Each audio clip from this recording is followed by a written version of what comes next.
En una fría madrugada de diciembre, bajo la lluvia torrencial de Guadalajara, una mujer humilde cargaba en sus brazos el cuerpo inconsciente de un niño de 7 años. Sus lágrimas se mezclaban con la lluvia mientras corría desesperada hacia el hospital, sabiendo que tenía apenas minutos para salvar la vida del pequeño.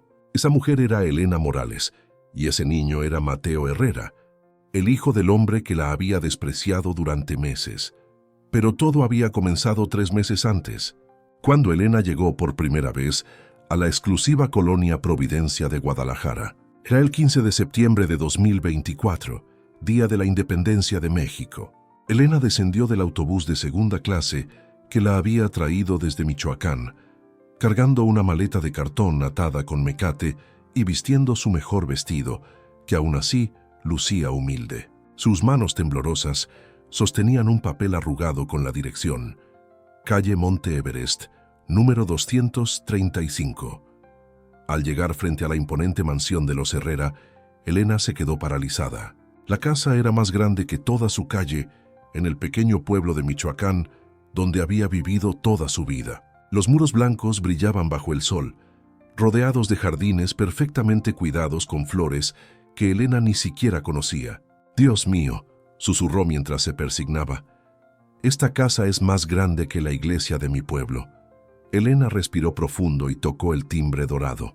La puerta se abrió y apareció una mujer elegante de 38 años, con cabello rubio perfectamente peinado y vestida con ropa que Elena sabía que costaba más que todo su salario anual. Era Valeria Herrera, la señora de la casa. Sus ojos azules recorrieron a Elena de arriba a abajo con evidente desprecio. «Tú debes ser la nueva muchacha», dijo con voz fría sin siquiera saludar. «Sí, señora.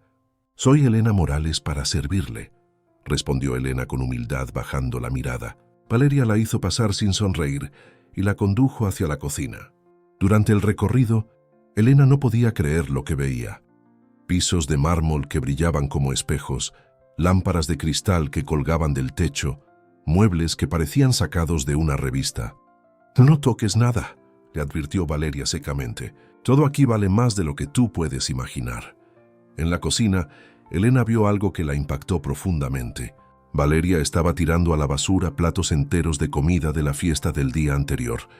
Tamales, pozole, chiles en nogada, todo intacto. Elena calculó mentalmente que esa comida podría alimentar a su hija Sofía durante 2 semanas completas. «¿Qué miras?», preguntó Valeria al notar la expresión de Elena.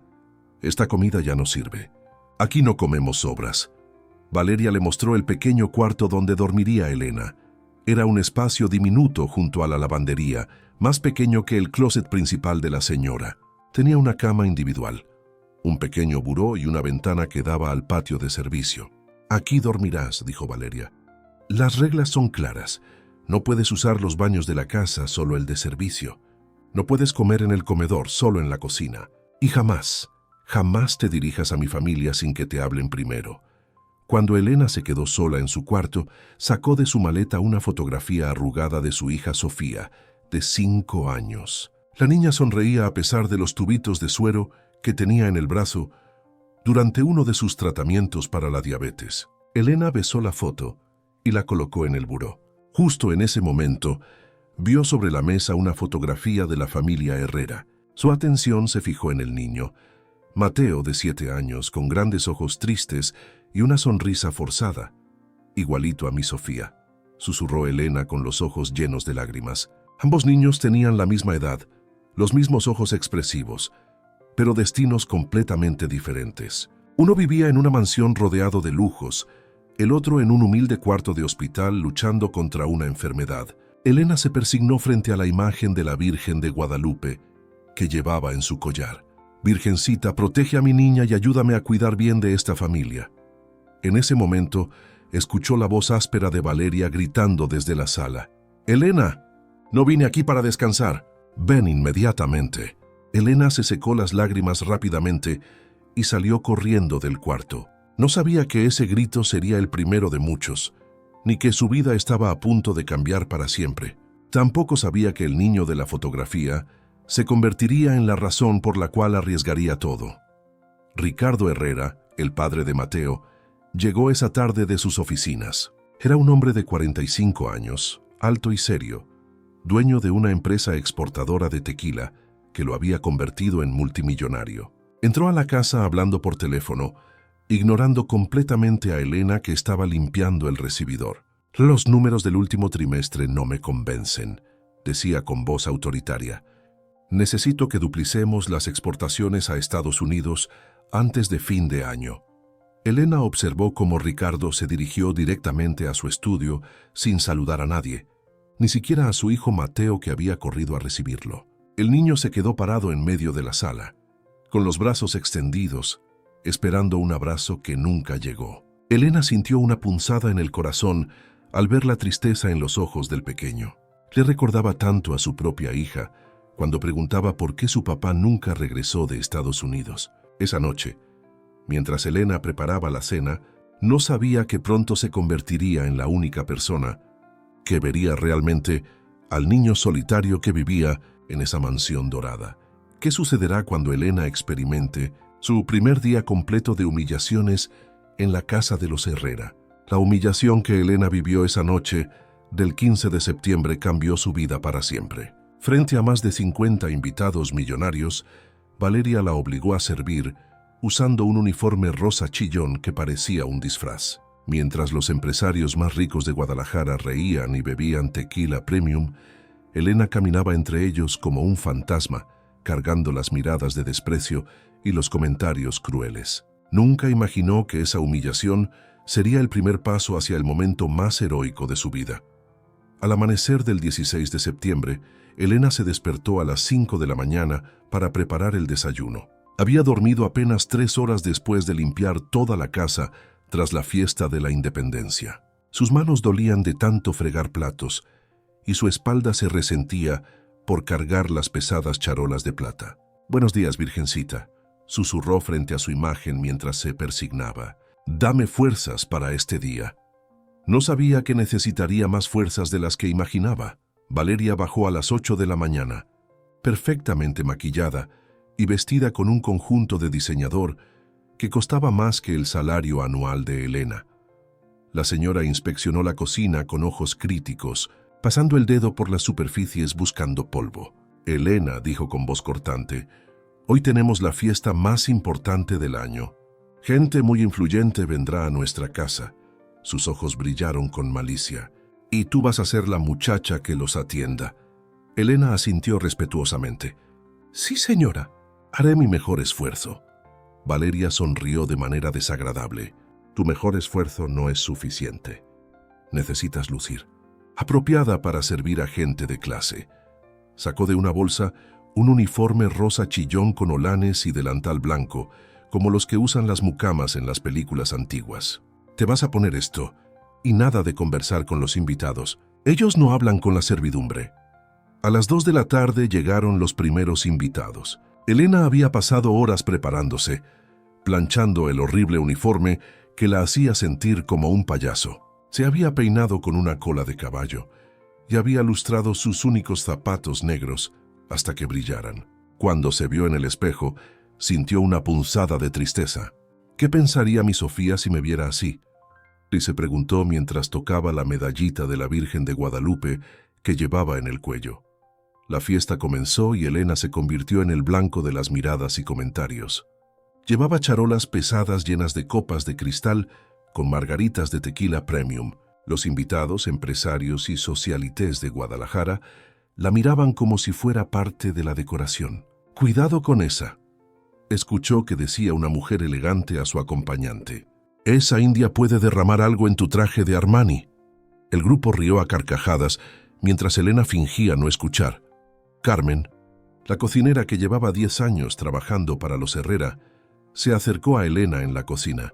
«No les hagas caso, mija», le susurró con cara de pena. «Todos hemos pasado por lo mismo cuando empezamos aquí». Pedro, el jardinero, también le dio una palmadita en el hombro. «La señora Valeria disfruta humillando a la gente nueva. Es su diversión favorita». Elena agradeció sus palabras, pero el dolor en su pecho no disminuía. Durante la cena, Elena sirvió platillos exquisitos: chiles en nogada, cochinita pibil, tamales oaxaqueños.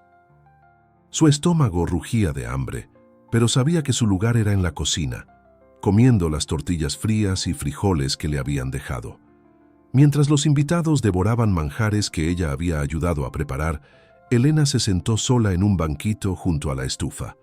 En mi pueblo, hasta el más pobre comparte su comida, pensó con tristeza.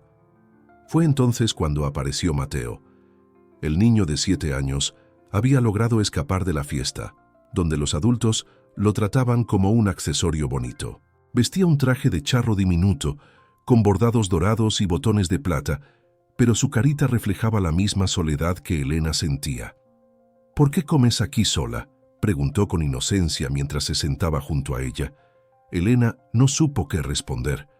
Porque este es mi lugar, niño». Mateo la miró con esos ojos grandes y tristes que Elena había visto en la fotografía. «Mi abuelita, antes de morirse, me decía que todos deberíamos comer juntos en las fiestas». Sacó de su bolsillo un dulce de leche que le habían dado en la fiesta y lo partió por la mitad. «Toma, para que no tengas hambre». Elena sintió que se le llenaban los ojos de lágrimas ante ese gesto tan puro. «Gracias, pequeño, eres muy bueno. ¿Por qué los adultos no te dejan comer en la mesa como a las visitas?», preguntó Mateo con la curiosidad propia de su edad. Elena no sabía cómo explicarle las diferencias sociales a un niño de 7 años. Porque hay reglas, mijito. Los grandes tienen sus razones». Mateo frunció el ceño. «A mí no me gustan esas reglas. Mi abuelita decía que compartir la comida es de gente buena». En ese momento, Elena supo que había encontrado un alma pura en medio de tanta frialdad. El resto de la noche, Elena siguió sirviendo con una sonrisa forzada, pero algo había cambiado en su corazón. Cada vez que veía a Mateo entre los invitados, el niño le sonreía discretamente, como si compartieran un secreto especial. Cuando los últimos invitados se fueron cerca de la medianoche, Elena se quedó limpiando hasta las 3 de la madrugada. Sus pies le dolían terriblemente, pero en su mente resonaban las palabras del pequeño: «Compartir es de gente buena». Esa noche, antes de dormir, Elena abrazó la fotografía de su hija Sofía. «Mi amor, hoy conocí a un niño que me recordó a ti. Tan bueno, tan noble». Se persignó frente a la Virgen de Guadalupe. «Virgencita, protege a ese niño. Tiene un corazón de oro, pero está tan solo». No sabía que muy pronto tendría la oportunidad de proteger a Mateo de una manera que jamás había imaginado. El grito desesperado de Mateo ese jueves por la tarde hizo que Elena corriera como nunca antes en su vida. El niño se ahogaba en el jardín, su rostro se ponía azul y sus pequeñas manos arañaban el aire buscando respirar. Elena lo encontró inconsciente junto a la fuente, con los labios morados y el cuerpo convulsionando. En ese momento crucial, todos los conocimientos que había aprendido cuidando a su hija diabética se convirtieron en la diferencia entre la vida y la muerte para el pequeño Mateo. Habían pasado 2 semanas desde la humillante fiesta de la Independencia. Elena ya conocía la rutina de la casa: despertar a las 5 de la mañana, preparar el desayuno, limpiar toda la mansión y cuidar que todo estuviera perfecto antes de que bajaran los señores. Ese jueves 29 de septiembre era un día soleado y tranquilo. Valeria había salido al salón de belleza para su tratamiento facial semanal, y Ricardo estaba en una junta importante en sus oficinas del centro de Guadalajara. Mateo jugaba solo en el jardín, como era su costumbre cada tarde. Elena lo observaba desde la ventana de la cocina mientras preparaba la merienda. El niño había construido una pequeña ciudad con sus bloques de madera bajo la sombra del gran árbol de mango. «¿Qué solo está ese pequeño?», pensaba Elena mientras pelaba naranjas. «En mi pueblo los niños siempre juegan en grupos». De vez en cuando, Mateo volteaba hacia la ventana y le sonreía, y Elena le respondía con una sonrisa maternal. De repente, Elena escuchó un ruido extraño desde el jardín. Era como si alguien estuviera tosiendo de manera violenta y desesperada. Dejó caer el cuchillo que tenía en las manos y corrió hacia la ventana. Vio a Mateo de pie junto a la fuente, con las manos en el cuello, moviendo la boca como un pez fuera del agua. «Dios mío, gritó Elena mientras salía corriendo de la cocina. «El niño se está ahogando». Cuando llegó junto a Mateo, el niño ya había caído al suelo. Su rostro tenía un color azul grisáceo que Elena reconoció inmediatamente. Sus labios estaban morados y su pecho subía y bajaba de manera irregular, produciendo un silbido aterrador. «Es asma», pensó Elena recordando las crisis que había vivido con su hija Sofía. «Necesita su inhalador ahora mismo». Pero no sabía dónde estaba el medicamento del niño y cada segundo que pasaba era crucial. Elena cargó a Mateo en sus brazos y corrió hacia la casa gritando: «¡Socorro! ¡Alguien que me ayude!». Pero la casa estaba vacía. Carmen había salido a hacer las compras, Pedro estaba podando los árboles del fondo y los señores no estaban. «Tranquilo, mi niño», le susurraba a Mateo mientras subía las escaleras hacia su habitación. «Elena está aquí, no te va a pasar nada». El niño la miraba con ojos de terror, luchando por cada respiración. En el cuarto de Mateo, Elena empezó a buscar desesperadamente el inhalador. Revisó los cajones, el closet, la mesa de noche. Sus manos temblaban mientras movía juguetes y libros. «¿Dónde está? ¿Dónde está?», se repetía angustiada. Mateo cada vez respiraba peor, y Elena sabía que no tenía mucho tiempo. Finalmente encontró el inhalador azul en el cajón del buró, escondido debajo de unos cuentos infantiles. Antes de aplicar el medicamento, Elena recordó lo que había aprendido durante las crisis de su hija. Sentó a Mateo en su regazo y comenzó a hablarle con voz calmada. «Respira conmigo, pequeño. Despacio, muy despacio». Aplicó 2 disparos del inhalador en la boca del niño y luego comenzó a cantar suavemente una canción de cuna en náhuatl que su abuela le había enseñado. «Xochitl, xochitl, cualli tonal». Su voz melodiosa llenó la habitación mientras acariciaba la frente sudorosa de Mateo. El efecto de la medicina y de la voz tranquilizadora de Elena comenzó a hacer milagros. Poco a poco, la respiración de Mateo se fue normalizando. El color azul de su rostro desapareció gradualmente y sus ojos recuperaron el brillo. «Elena», susurró con voz débil, aferrándose a su cuello como si fuera su salvavidas. Tenía mucho miedo. Elena lo abrazó contra su pecho, sintiendo cómo los latidos acelerados del corazón del niño se calmaban poco a poco. «Ya pasó, mi niño hermoso», le decía Elena mientras lo mecía suavemente. «Elena está aquí para cuidarte. Siempre voy a estar aquí». Mateo la miraba con una mezcla de gratitud y amor que Elena no había visto en mucho tiempo. «¿Me puedes enseñar esa canción?», preguntó el niño con curiosidad. «Es muy bonita». Elena sonrió con ternura. «Es una canción muy antigua, mijito. Mi abuelita me decía que era sobre una mamá que protege a sus hijos de todo mal». Mateo se quedó pensativo por un momento, todavía acurrucado en los brazos de Elena. «Elena, ¿tú eres como una mamá de verdad?». La pregunta llegó directa al corazón de Elena, quien sintió que se le llenaban los ojos de lágrimas. «Yo tengo una hijita como tú, pequeño. Se llama Sofía y también se enferma a veces». Mateo abrió mucho los ojos. «¿En serio? ¿Y dónde está?». Elena suspiró con tristeza. «Está muy lejos con mi hermana. Por eso vine a trabajar aquí, para ganar dinero y comprarle sus medicinas». Desde ese día, algo cambió entre Elena y Mateo. El niño comenzó a buscarla constantemente, especialmente cuando sus padres no estaban en casa. Elena la llamaba desde el jardín. «¿Puedes venir a jugar conmigo?». Y Elena, aunque tenía mucho trabajo, siempre encontraba unos minutos para acompañarlo. Le enseñó la canción en náhuatl, le contó historias de su pueblo en Michoacán y le habló de su hija Sofía. Mateo escuchaba cada palabra con fascinación, como si Elena le estuviera revelando secretos del universo. Una tarde, mientras Elena limpiaba, la sala encontró a Mateo dibujando en su libreta. «¿Qué dibujas, pequeño?», se le preguntó con cariño. Mateo le mostró su obra. Había dibujado a una mujer con cabello negro y un vestido sencillo, cargando a un niño en brazos.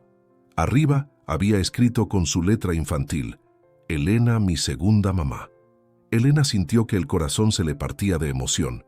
«Es muy hermoso, mijito», Mateo sonrió orgulloso. «Es para que no olvides que te quiero mucho». Esa noche, Elena guardó el dibujo junto a la fotografía de su hija Sofía. Se persignó frente a la Virgen de Guadalupe y susurró: «Gracias, Virgencita, por permitirme cuidar de este angelito. Protégelo siempre». No sabía que muy pronto esa protección sería puesta a prueba de la manera más terrible que pudiera imaginar. El vínculo que había creado con Mateo se convertiría en su motivación para arriesgar todo, incluso su propia vida. La decisión de dejar a Mateo completamente solo esa noche, del 29 de septiembre, sería la más terrible que los Herrera tomarían en sus vidas. Mientras los vientos huracanados azotaban Guadalajara y los rayos iluminaban el cielo como fuegos artificiales, un niño de 7 años correría desesperado bajo la lluvia torrencial, perdido y aterrado. Elena, a kilómetros de distancia, despertaría con una angustia inexplicable en el pecho, sin saber que el pequeño que había llegado a amar como un hijo estaba en peligro mortal. El Servicio Meteorológico Nacional había emitido la alerta más grave de la temporada esa mañana. Tormenta tropical. Miguel se intensifica a huracán categoría 2, anunciaba el meteorólogo en las noticias. Se esperan vientos de hasta 150 kilómetros por hora y lluvias torrenciales que podrían causar inundaciones severas en Guadalajara y sus alrededores. Ricardo subió el volumen de la televisión mientras desayunaba, pero su mente estaba más preocupada por el contrato millonario que firmaría esa noche que por el clima. La fecha no podía ser más simbólica. 29 de septiembre, día de San Miguel Arcángel, el protector de los niños según las creencias de Elena. Esa mañana, ella había encendido una veladora especial frente a la imagen del santo que guardaba en su cuarto. «San Miguelito», susurró mientras se persignaba, «protege a todos los niños esta noche, especialmente a mi Sofía en Michoacán y al pequeño Mateo aquí». Una extraña inquietud la acompañaba desde que había despertado, como si algo malo fuera a suceder. A las 3 de la tarde, Carmen, la niñera de confianza que cuidaba a Mateo los fines de semana, llamó llorando a la casa. «Señora Valeria», sollozaba por teléfono, «mi mamá tuvo un infarto. Está en el hospital y los doctores dicen que está muy grave. No puedo ir a cuidar al niño Mateo esta noche». Valeria escuchó impaciente mientras se arreglaba las uñas. «Carmen, esta es la noche más importante del año para nosotros. Tenemos que ir a la gala benéfica del Hospital Civil». Ricardo entró al vestidor donde Valeria se preparaba, ajustándose la corbata de seda italiana. «El contrato con los distribuidores de Texas puede salvarnos de la bancarrota», le explicó a su esposa. «Si no cerramos este trato esta noche, podemos perder la empresa que construí durante 20 años». Valeria asintió sin prestar mucha atención. «Ya sé, querido, pero Carmen no puede venir por una emergencia familiar. ¿Qué hacemos con Mateo?». Ricardo se encogió de hombros. «Es solo una noche. El niño puede quedarse solo». En ese momento, Elena apareció en la puerta del vestidor con la ropa limpia de Ricardo. Había escuchado toda la conversación y su corazón de madre se aceleró. «Perdón por interrumpir, señores», dijo con voz tímida, «pero yo puedo quedarme a cuidar al niño Mateo. No me cobro nada extra». Ricardo la miró como si fuera la primera vez que la veía. «¿Tú? ¿Una empleada doméstica cuidando a mi hijo?». Su tono era despectivo y cruel. Valeria se levantó de su tocador y miró a Elena con desprecio absoluto. «¿Estás loca? Prefiero dejar a mi hijo completamente solo antes que dejarlo con una india ignorante como tú». Sus palabras fueron como dagas que se clavaron en el corazón de Elena. «Usted no me conoce, señora. Yo tengo una hija y sé cuidar niños muy bien». Pero Valeria ya no la escuchaba. «Ricardo, contrata a una empresa de seguridad. Que pongan un guardia en la entrada». Mateo, que había estado jugando en el pasillo, escuchó toda la conversación. Corrió hacia sus padres con lágrimas en los ojos y se abrazó a las piernas de su padre. «Papá, no me dejes solo. Tengo mucho miedo de los truenos», suplicaba el niño con voz quebrada. «La última vez que hubo tormenta, soñé que el abuelito venía por mí. Ricardo se soltó bruscamente de los brazos de su hijo. Los niños ricos no lloran, Mateo. Tienes 7 años, ya eres grande. Elena observaba la escena con el corazón partido. Veía cómo Mateo temblaba de miedo, mientras sus padres lo ignoraban completamente. Señora Valeria, insistió una vez más, por favor déjeme quedarse con él. Le prometo que lo cuidaré como si fuera mi propio hijo. Valeria la fulminó con la mirada. Ya te dije que no. Una persona como tú no tiene la educación ni la capacidad para cuidar a un niño de nuestra clase social. Las palabras salieron de su boca como veneno puro. A las 6 de la tarde llegó el guardia de seguridad, un hombre mayor llamado Esteban, que trabajaba para la empresa de vigilancia más cara de Guadalajara. Ricardo le dio las instrucciones. Solo vigile que no entre nadie a la propiedad. El niño estará dormido toda la noche. Esteban asintió profesionalmente, pero Elena notó en sus ojos que tampoco le parecía correcto dejar solo a un niño durante una tormenta. ¿A qué hora regresan los señores?, preguntó. Muy tarde, respondió Ricardo, quizás hasta las 3 de la madrugada.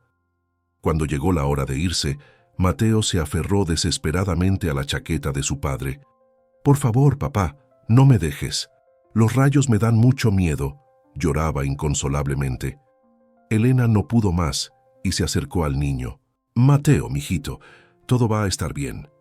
San Miguel Arcángel te va a proteger esta noche. Le puso en las manos una pequeña estampita del santo que siempre cargaba en su bolsa. Cuando tengas miedo, abraza esta imagen y piensa en mí. Ricardo y Valeria se fueron en su Mercedes-Benz negro, dejando atrás los gritos desesperados de Mateo. Elena tuvo que irse también, con órdenes estrictas de Valeria de no regresar hasta el día siguiente. Mientras caminaba hacia la parada del autobús bajo las primeras gotas de lluvia, Elena no podía quitarse de la mente la imagen de Mateo llorando en la ventana. Virgencita de Guadalupe, oró mientras subía al camión. Protege a ese niño inocente, no dejes que le pase nada malo. Esa noche Elena llegó a su humilde cuarto de alquiler en Tlaquepaque, sintiéndose más inquieta que nunca. El viento rugía fuera de su ventana y la lluvia golpeaba el techo de lámina como tambores de guerra. Encendió otra veladora para San Miguel Arcángel y se arrodilló frente a su altar improvisado. San Miguelito, sé que algo malo va a pasar esta noche. Te ruego que cuides al pequeño Mateo.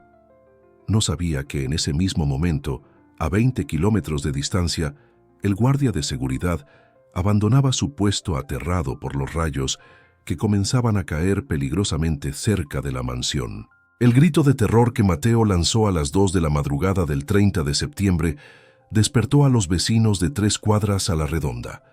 El niño corría descalzo por las calles de Providencia, empapado hasta los huesos, gritando «¡Abuelito! ¡Abuelito!», en medio de la tormenta más violenta que había azotado Guadalajara en 10 años. Mientras tanto, a 20 kilómetros de distancia, Elena despertaba con un dolor físico en el pecho tan intenso que la hizo gritar, sin saber que el niño que amaba como un hijo estaba perdido y en peligro mortal. La tragedia comenzó exactamente a las 2 de la madrugada, cuando un rayo cayó tan cerca de la mansión de los Herrera que todas las ventanas vibraron como si fuera un terremoto. Mateo despertó de su pesadilla, gritando y buscando desesperadamente a sus padres. Había soñado nuevamente con su abuelo Miguel, quien había muerto de un infarto el año anterior durante una tormenta similar. En su pesadilla, el abuelo le extendía los brazos desde un lugar oscuro y le decía: «Ven conmigo, mijito. Aquí no hay truenos». El niño se levantó de su cama temblando de pies a cabeza, con el pijama empapado de sudor frío. «¡Mamá! ¡Papá!», gritó mientras corría por el pasillo oscuro hacia el cuarto de sus padres. Pero cuando llegó a la habitación principal, la encontró completamente vacía. Las camas estaban intactas, sin señales de que alguien hubiera dormido ahí. «¿Dónde están? ¿Dónde están?», se repetía desesperado mientras las lágrimas corrían por sus mejillas. Mateo recordó que sus padres tenían teléfonos celulares y corrió de regreso a su cuarto para buscar el suyo. Sus manitas temblaron mientras intentaba prenderlo, pero la pantalla permanecía negra. No, no, no, sollozaba mientras presionaba todos los botones. La batería se había agotado completamente.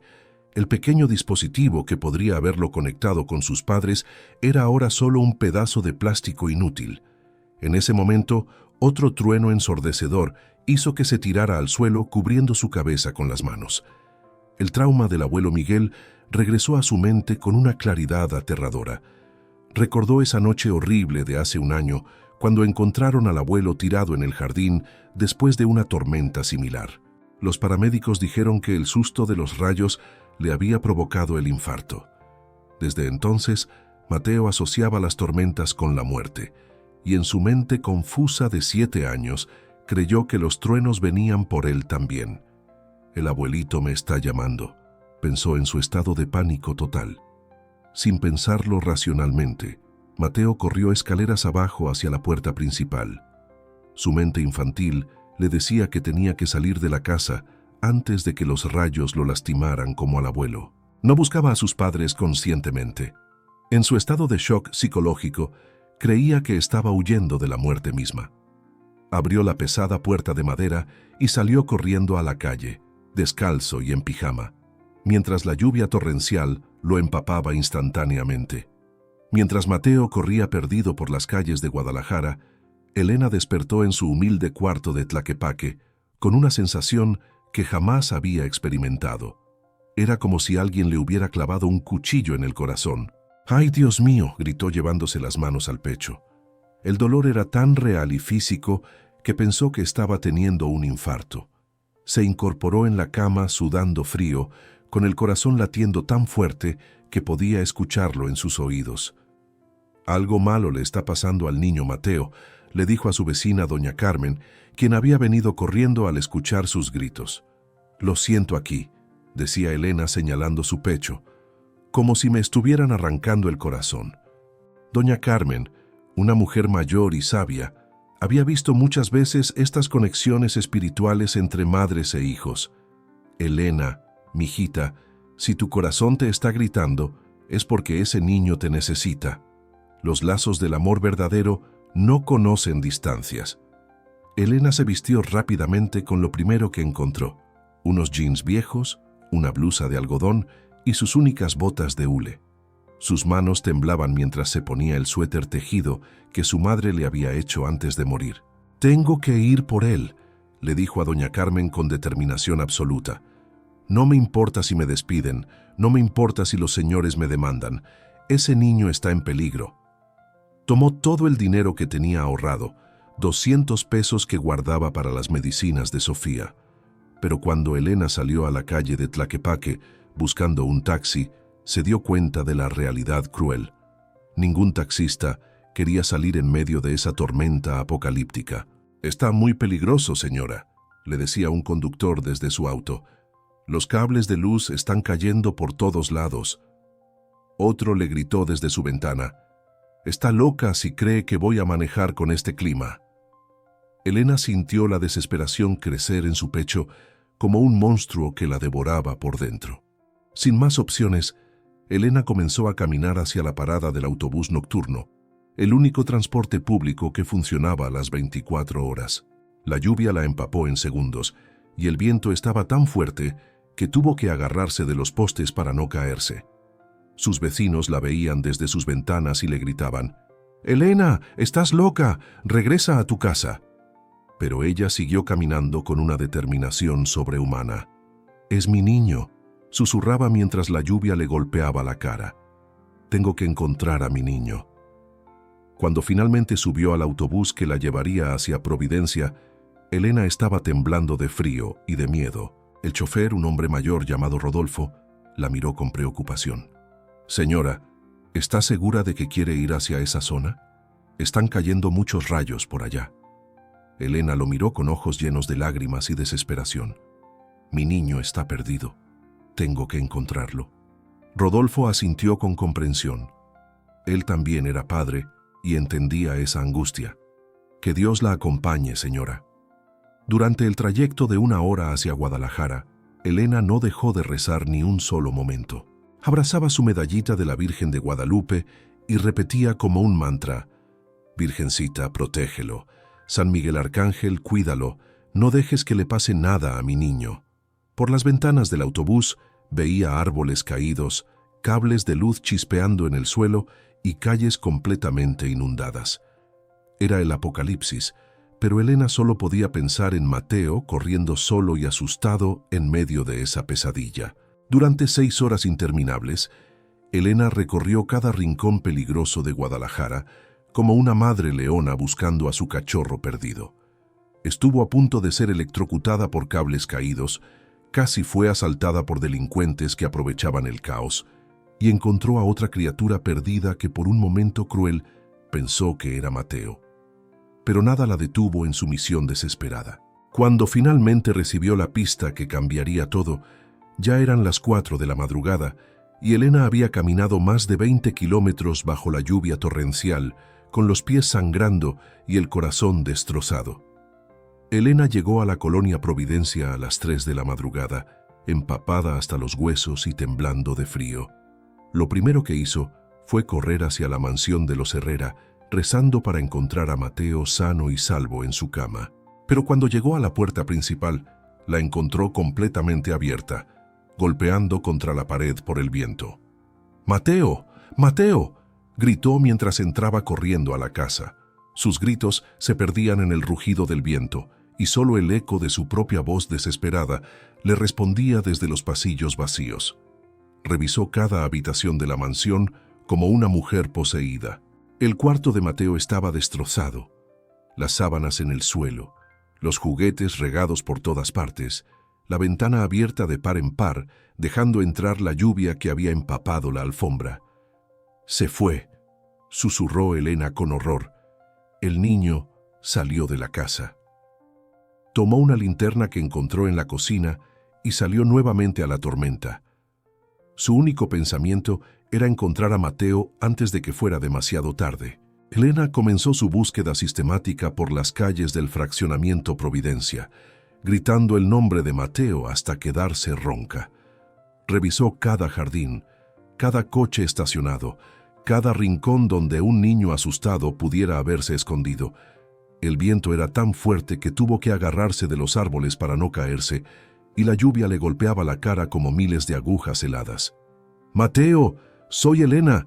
¿Dónde estés? Grita mi nombre», rogaba mientras sus lágrimas se mezclaban con la lluvia. Después de 2 horas sin encontrar rastro del niño en Providencia, Elena tomó la decisión más valiente de su vida: expandir la búsqueda hacia el centro de Guadalajara. Sabía que un niño perdido y asustado podría haber caminado kilómetros en cualquier dirección. Su primer destino fue el Mercado San Juan de Dios, donde conocía a muchos vendedores que trabajaban las 24 horas. Si alguien había visto a un niño perdido, serían ellos. En el mercado, Elena encontró a don Aurelio, un vendedor de flores que llevaba 40 años trabajando ahí. «Doña Elena», le gritó desde su puesto, «¿qué hace usted aquí con esta tormenta?». Elena le explicó desesperadamente la situación mientras las lágrimas corrían por su rostro. «Un niño rico de 7 años en pijama azul», le describía con voz quebrada. Don Aurelio la miró con pena y le dijo: «Vi a un niño así hace como 1 hora, pero era cerca de la catedral. Estaba llorando y gritando algo de su abuelito». Elena salió corriendo del mercado hacia la catedral de Guadalajara, ubicada en el corazón de la ciudad. Durante el camino, tuvo que esquivar cables de luz que chispeaban peligrosamente en el suelo. En la calzada Independencia, un cable cayó exactamente donde Elena había estado caminando 2 segundos antes. «¡Ay, Virgen Santísima!», gritó mientras se tiraba al suelo. El cable siguió chispeando y echando chispas azules, recordándole lo cerca que había estado de morir electrocutada. Cuando llegó a la catedral, Elena encontró a 3 niños de la calle que conocía del centro. Se llamaban Luis, Paco y Miguel, y Elena siempre les daba comida cuando venía al centro a hacer mandados para los Herrera. «Doña Elena», le gritó Luis, «¿qué hace aquí con esta lluvia?». Elena les explicó su situación con voz desesperada. «¿Han visto a un niño de 7 años, güerito, en pijama?». Los 3 niños se miraron entre sí, y Miguel asintió. «Sí, lo vimos hace rato. Estaba muy asustado, llorando por su abuelito. Pero la información de los niños la llevó a una falsa esperanza cruel. La siguieron hasta una construcción abandonada, donde efectivamente había un niño escondido. Elena corrió hacia él con el corazón latiendo de esperanza. «¡Mateo!», gritó. Pero cuando el niño volteó, vio que era otro pequeño, también perdido, también asustado. Pero no era su Mateo. Elena lo consoló y ayudó a llevarlo con los niños de la calle, quienes prometieron cuidarlo hasta que pasara la tormenta. Pero su corazón se partió en 1000 pedazos al darse cuenta de que seguía sin encontrar a Mateo. Eran las 4 de la madrugada cuando Elena llegó a la zona más peligrosa de su búsqueda, los callejones oscuros cerca de la central de autobuses. Ahí, 3 hombres borrachos que se habían refugiado de la lluvia la vieron caminar sola con la linterna. «Mira qué tenemos aquí», dijo uno con voz amenazante. «Una mujer solita en la madrugada». Elena trató de correr, pero los hombres la alcanzaron y la rodearon. «Dame todo lo que traigas, bonita», le exigió el más alto mientras le bloqueaba el paso. En ese momento desesperado, aparecieron Luis, Paco y Miguel, los niños de la calle que Elena había ayudado tantas veces. «Déjenla en paz», gritó Luis blandiendo un palo. «Ella es nuestra doña Elena. Es buena gente». Los 3 niños, a pesar de ser pequeños, se pusieron frente a Elena como una barrera protectora. Su lealtad y valentía tocaron tanto el corazón de Elena que comenzó a llorar. Los asaltantes, sorprendidos por la defensa de los niños, se alejaron murmurando maldiciones. «Gracias, mis niños», le susurró Elena abrazándolos. Fueron exactamente las 5 de la madrugada cuando Elena llegó al punto más bajo de su búsqueda. Estaba sentada en las escalinatas de la catedral, completamente exhausta, con los pies sangrando dentro de sus botas empapadas y las fuerzas agotadas. Había caminado más de 20 kilómetros bajo la lluvia torrencial, había arriesgado su vida múltiples veces y no había encontrado ni rastro de Mateo. «Virgencita de Guadalupe», lloró mientras miraba hacia la imagen iluminada de la Virgen. «Ya no puedo más. Dame una señal, por favor». Justo en ese momento, como si fuera una respuesta divina, un rayo iluminó toda la catedral y Elena vio la imagen de la Virgen de Guadalupe brillando como oro puro. En ese instante de claridad espiritual, sintió una fuerza renovada corriendo por sus venas. «No me voy a rendir», se dijo mientras se secaba las lágrimas. «Ese niño me necesita». Se levantó de las escalinatas y fue entonces cuando Miguel, el niño de la calle, llegó corriendo hacia ella gritando: «¡Doña Elena! ¡Doña Elena! ¡Encontramos a su niño! ¡Está en el puente de Calderón!».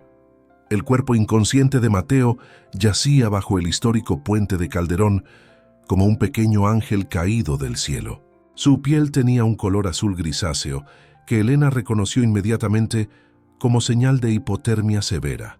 Sus labios estaban morados como violetas marchitas y de su frente brotaba sangre que se mezclaba con la lluvia torrencial.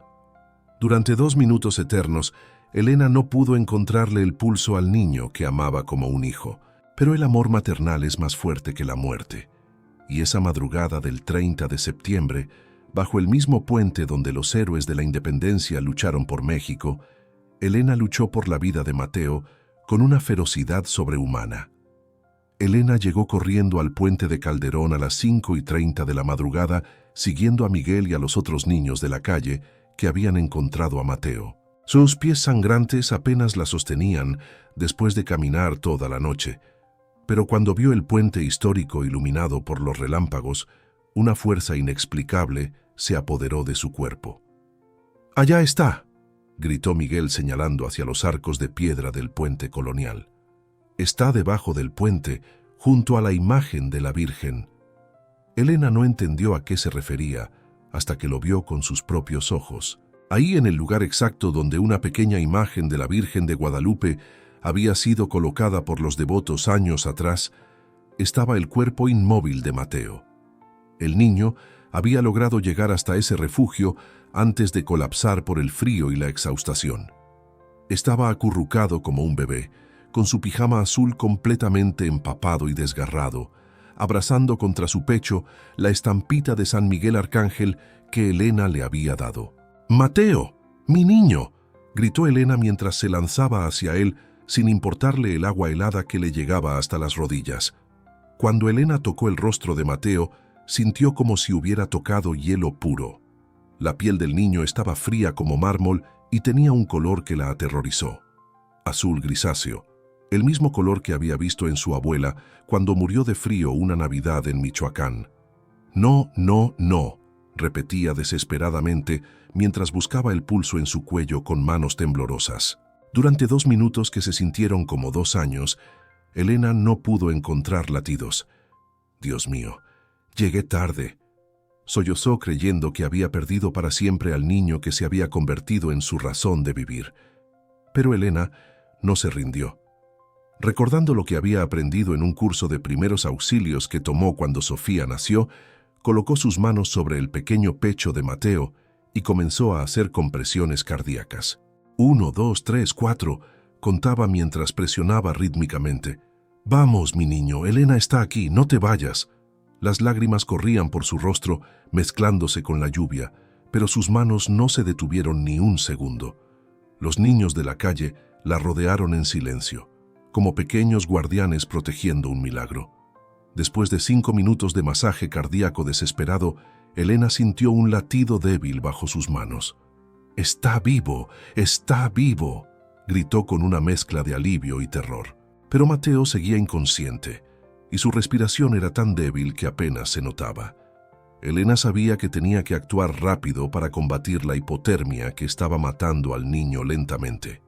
Sin pensarlo 2 veces, se quitó su suéter empapado y se abrió la blusa para dar calor corporal directo a Mateo, como había visto hacer a las madres con bebés prematuros. Elena envolvió a Mateo contra su pecho, cubriendo a ambos con su rebozo de lana que milagrosamente había mantenido algo de calor. «Respira conmigo, mi amor», le susurraba al oído mientras respiraba cálido sobre su rostro pálido. «Inhala, exhala, inhala, exhala». Comenzó a cantar muy bajito la canción de cuna en náhuatl que tanto le gustaba a Mateo. «Xochitl, xochitl, cuayitonal, itztli teoxihuitl». Su voz temblorosa por el frío se convirtió en un hilo de esperanza que parecía llegar directamente al alma del niño inconsciente. Mientras mantenía a Mateo pegado contra su cuerpo, Elena sacó de su bolsa las hojas de eucalipto que siempre cargaba. Con manos expertas, las machacó entre sus dedos, liberando el aroma medicinal que había salvado a su hija Sofía tantas veces durante sus crisis respiratorias. Acercó las hojas a la nariz de Mateo, permitiendo que el vapor natural llegara a sus pulmones congestionados. «Esto te va a ayudar a respirar, mi niño», le susurraba con ternura infinita, «como le ayuda a mi Sofía cuando se enferma». Gradualmente, como si fuera un milagro divino desarrollándose ante sus ojos, Mateo comenzó a responder. Primero fue un suspiro casi imperceptible, luego sus párpados temblaron ligeramente, y finalmente sus labios morados comenzaron a recuperar un tono rosado muy tenue. «¡Está funcionando! ¡Está funcionando!», le gritó Elena a los niños de la calle que seguían vigilando como pequeños ángeles guardianes. Miguel se persignó y susurró. «La Virgen escuchó sus oraciones, doña Elena». Después de 20 minutos que se sintieron como 20 horas, Mateo abrió lentamente los ojos. Su mirada estaba confundida y perdida, pero cuando vio el rostro de Elena inclinado sobre él, sus labios formaron una sonrisa débil. «Elena», susurró con voz tan baja que apenas se escuchaba por encima de la lluvia. «Sabía que vendrías. Mi abuelito me dijo en un sueño que tú me ibas a encontrar». Elena sintió que el corazón se le derretía de amor y alivió mientras las lágrimas de felicidad corrían por sus mejillas. «Ya estoy aquí, mi niño hermoso», le respondió Elena mientras lo abrazaba con ternura infinita. «Ya pasó todo. Elena te encontró y nunca más te va a dejar solo». Mateo, aún débil pero consciente, se aferró a ella con la poca fuerza que tenía. Tenía tanto miedo. Los truenos sonaban como cuando se murió mi abuelito. Elena le acarició el cabello empapado. «Ya no hay truenos, amor. Solo está Elena cuidándote». En ese momento, como si el cielo hubiera escuchado sus palabras, la lluvia comenzó a disminuir por primera vez en toda la noche. Luis, el niño de la calle más grande, había corrido a buscar ayuda y regresó con 2 comerciantes del mercado que tenían un carro. «¡Doña Elena!», gritó desde lejos. «¡Trajimos quien nos lleve al hospital!». Elena cargó a Mateo en sus brazos, sintiendo cómo el cuerpo del niño gradualmente recuperaba temperatura gracias al calor que le había dado. Antes de salir de debajo del puente, Elena se persignó frente a la pequeña imagen de la Virgen de Guadalupe. «Gracias, Virgencita», susurró con devoción infinita, «por permitirme salvar a mi niño». La carrera más desesperada en la historia del Hospital Civil de Guadalajara comenzó cuando Elena llegó cargando el cuerpo moribundo de Mateo mientras gritaba en náhuatl y español: «¡Ayúdenme! ¡Se está muriendo mi niño!». Los médicos de emergencias corrieron hacia ella cuando vieron que el pequeño había perdido el conocimiento nuevamente durante el trayecto. Mientras los paramédicos luchaban por estabilizarlo, Ricardo y Valeria Herrera llegaron como huracanes humanos, listos para culpar a Elena de todo, sin saber que la mujer a quien despreciaban acababa de realizar el rescate más heroico de sus vidas. La carrera hacia el hospital fue una pesadilla de obstáculos que casi cuesta la vida de Mateo. Elena tuvo que cargar al niño inconsciente durante 6 cuadras completas porque las calles estaban tan inundadas que ningún vehículo podía pasar. Sus brazos temblaban por el esfuerzo, sus pies sangrantes dejaban huellas rojas en el pavimento mojado, pero nunca aflojó su agarre protector sobre el pequeño cuerpo que se enfriaba peligrosamente. «Aguanta, mi amor», le susurraba. Mientras corría: «Ya casi llegamos al hospital. Elena no te va a dejar morir». Cuando finalmente encontró un taxi dispuesto a arriesgar el viaje, el conductor se negó rotundamente al ver a Elena empapada y cubierta de lodo. «No, señora, va a ensuciar todo mi carro», le gritó desde la ventanilla. Elena se desesperó tanto que comenzó a golpear la puerta del vehículo. «Por favor, es un niño que se está muriendo». Fue hasta que Elena le mostró el cuerpo inmóvil de Mateo que el taxista, conmocionado, abrió las puertas. «Súbase rápido, vamos al hospital». Durante todo el trayecto, Elena siguió dándole respiración boca a Mateo. En el hospital, Elena entró gritando como una madre desesperada: «¡Doctores, ayúdenme!». Pero en su estado de pánico extremo, las palabras le salían mezcladas en náhuatl y español. «Ichtaka, se está muriendo. Hipotermia severa. Teoxihuitl».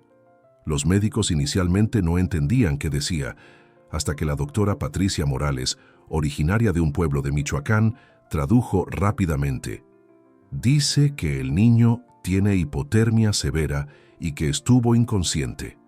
Elena la miró con gratitud infinita al encontrar a alguien que entendía su lengua materna. El equipo médico de emergencias actuó con la precisión de una orquesta perfecta. El doctor Fernando Castillo, jefe de pediatría, tomó el control inmediatamente. Niño de Minunichim, aproximadamente 7 años, hipotermia grado 3, pulso débil e irregular, gritaba mientras corrían hacia la sala de emergencias. «Preparen calentamiento activo externo, solución salina tibia intravenosa y monitoreo cardíaco continuo». Elena corrió junto a la camilla, sin soltar la mano helada de Mateo, rezando en voz alta: «Virgen de Guadalupe, no me lo quites». Dentro de la sala de emergencias, los médicos trabajaron como magos modernos para salvar la vida de Mateo. Elena tuvo que quedarse afuera, presionando su rostro contra el vidrio de la puerta, viendo cómo conectaban al niño a máquinas que parecían traídas del futuro. «Su temperatura corporal está en 32 grados», escuchó que gritaba una enfermera. «Necesitamos subirla gradualmente o entrará en paro cardíaco». Elena no entendía todos los términos médicos, pero sabía que Mateo estaba luchando entre la vida y la muerte.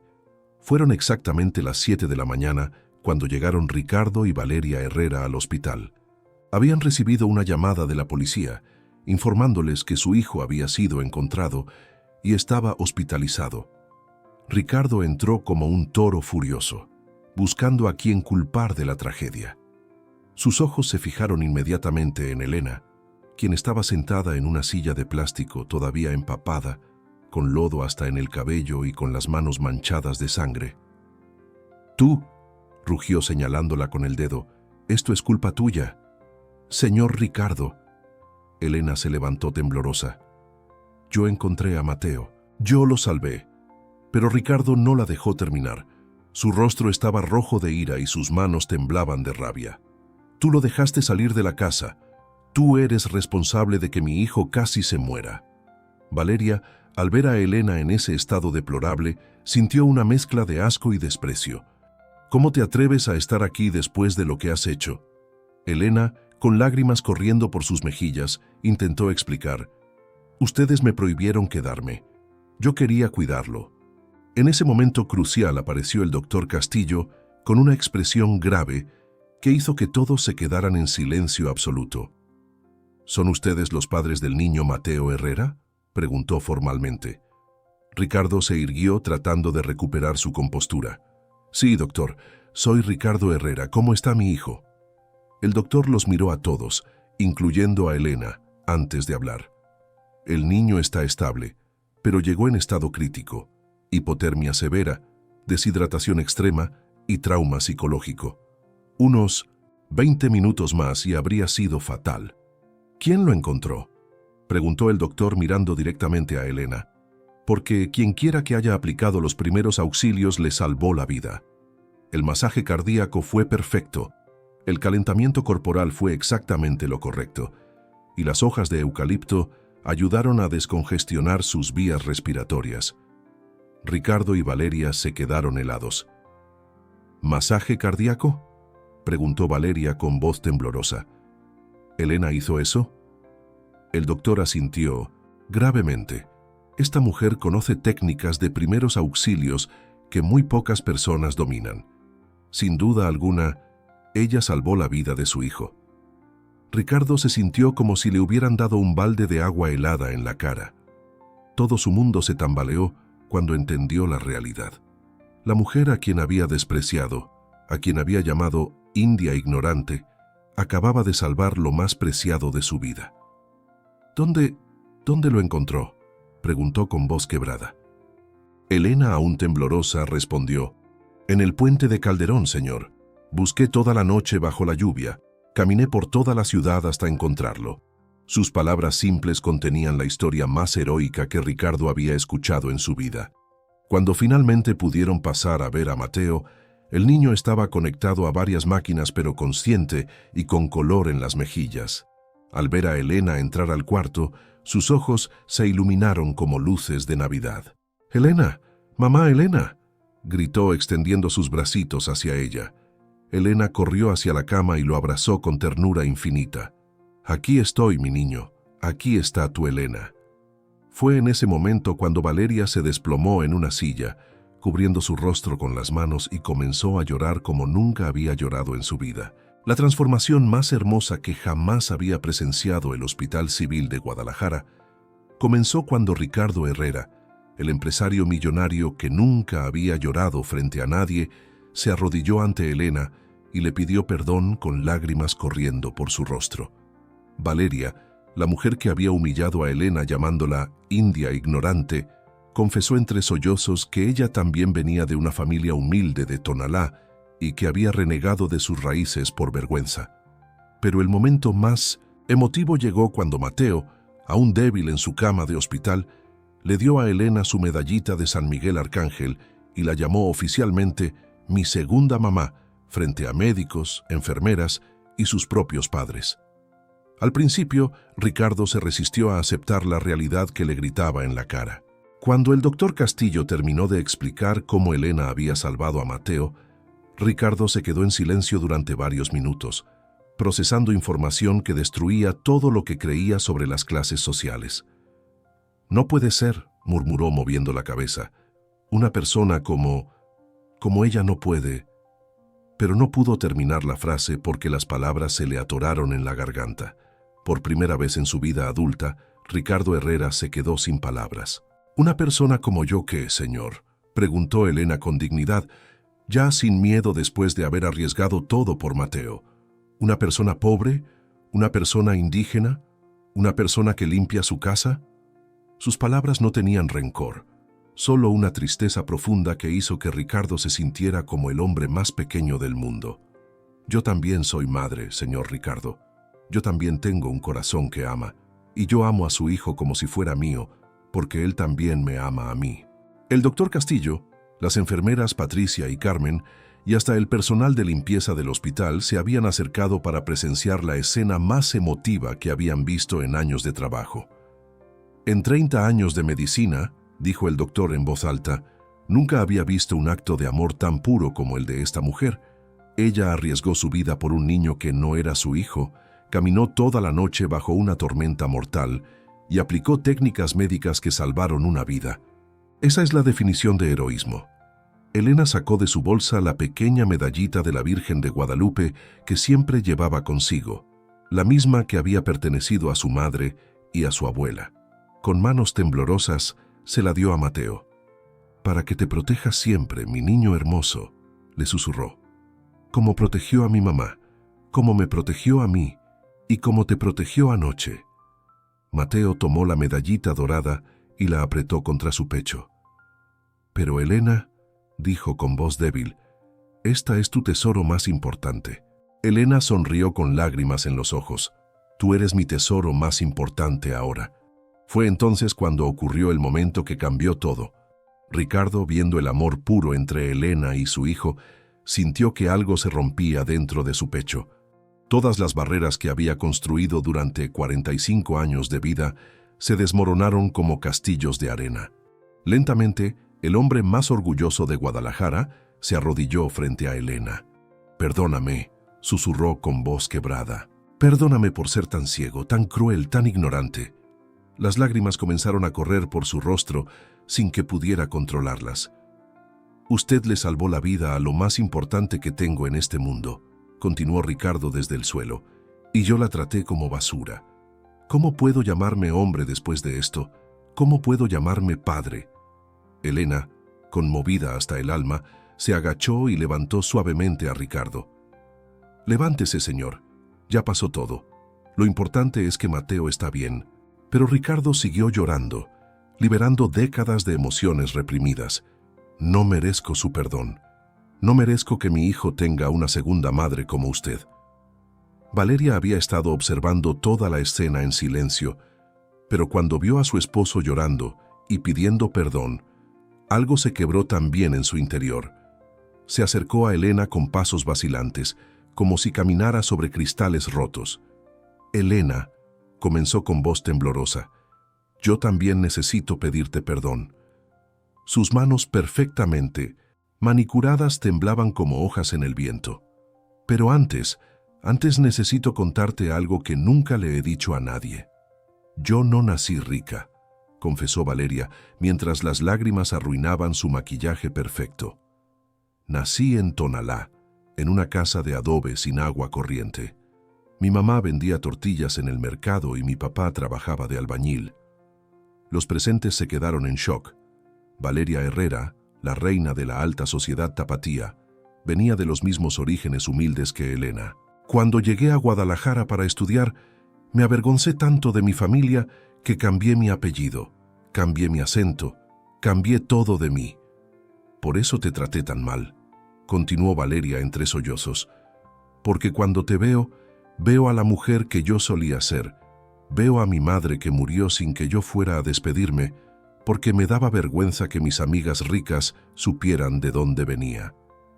Elena la abrazó sin dudarlo, y Valeria se desplomó en sus brazos como una niña perdida. «Renegué de mi madre como estaba renegando de ti, pero tú demostraste tener el corazón que yo perdí hace años». Mateo, desde su cama, observaba toda la escena con ojos enormes. Aunque era pequeño, entendía que algo muy importante estaba pasando. «Elena», dijo con voz suave, «¿significa esto que ya puedes ser mi segunda mamá oficialmente?» Elena se acercó a él y le acarició el cabello. «Si tus papás están de acuerdo, mi amor». Mateo sonrió y sacó de debajo de su almohada la estampita de San Miguel Arcángel que Elena le había dado la noche de la tormenta. «Entonces toma esto de regreso. Ahora que eres mi segunda mamá, tú debes tener la protección del santo. Ricardo se secó las lágrimas y se acercó a la cama de su hijo. Elena, dijo con voz firme pero cálida, mi hijo tiene razón. Usted no solo salvó su vida, usted nos salvó a todos nosotros. Nos enseñó lo que realmente significa el amor, el sacrificio y la valentía. Tomó aire profundamente. Si usted acepta, queremos que sea parte oficial de nuestra familia, no como empleada, sino como la segunda madre que Mateo necesita y que nosotros necesitamos para aprender a ser mejores personas. Elena miró a su alrededor, a Ricardo con los ojos enrojecidos por las lágrimas, a Valeria abrazándola como a una hermana, a Mateo sonriendo desde su cama de hospital, a los médicos y enfermeras que sonreían como testigos de un milagro. Acepto, susurró mientras se persignaba frente a la medallita de la Virgen. Acepto ser parte de esta familia, porque el amor no conoce de apellidos ni de dinero. Solo conoce de corazones que se encuentran. En ese momento, hasta el personal del hospital comenzó a aplaudir, como si hubieran presenciado el final de la película más hermosa de sus vidas. 3 meses después de aquella noche que cambió sus vidas para siempre, la mansión de los Herrera se llenó por primera vez de risas genuinas, aromas de cocina casera y cantos en náhuatl durante la celebración más hermosa de la Virgen de Guadalupe que Guadalajara había visto. Elena ya no era la empleada humillada, sino la madrina oficial y segunda madre de Mateo, quien ahora compartía su hogar con su hija Sofía. Pero cuando una propuesta laboral millonaria puso a prueba la lealtad de Elena, toda la familia descubrió que el amor verdadero vale más que cualquier tesoro terrenal. Era el 12 de diciembre de 2024, Día de la Virgen de Guadalupe, cuando la nueva vida de la familia Herrera Morales demostró ser un milagro viviente. La antigua mansión fría y silenciosa ahora resonaba con las voces de Mateo y Sofía cantando las mañanitas en náhuatl, tal como Elena les había enseñado. Xochitl, Xochitl, Cuayitonal, cantaban los niños mientras decoraban el altar casero que Elena había construido en la sala principal. Ricardo y Valeria los observaban con una mezcla de asombro y felicidad que nunca habían experimentado. Elena ya no vivía en el pequeño cuarto de servicio. Ahora tenía una suite completa en el segundo piso, junto al cuarto que compartían Mateo y Sofía, quienes se habían vuelto inseparables como verdaderos hermanos. «Mira, Elena», le gritó Sofía esa mañana, «Mateo me enseñó a hacer figuras con sus bloques de construcción».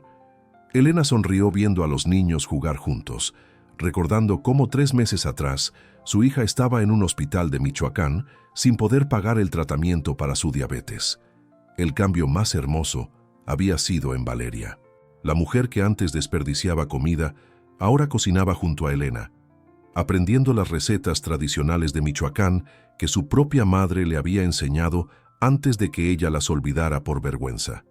«Elena», le decía mientras preparaban tamales, «mi mamá hacía el mole igual que tú. No sé cómo pude olvidar algo tan importante». Elena la abrazaba con cariño maternal. «Nunca es tarde para recordar quiénes somos realmente, hermana». Ricardo había transformado completamente la dinámica de la casa. Ya no llegaba hablando por teléfono de negocios, sino preguntando, «¿Cómo están mis niños?». Elena había notado cómo ahora se refería a Sofía también como «mi hija», y cómo dedicaba las tardes a jugar con ambos pequeños en lugar de encerrarse en su estudio. Elena le confesó una tarde, «Mateo sonríe más en estos 3 meses que en todos los años anteriores. Usted nos enseñó lo que significa ser una familia de verdad». Pero la prueba más grande llegó un martes por la mañana, cuando tocaron la puerta de la mansión.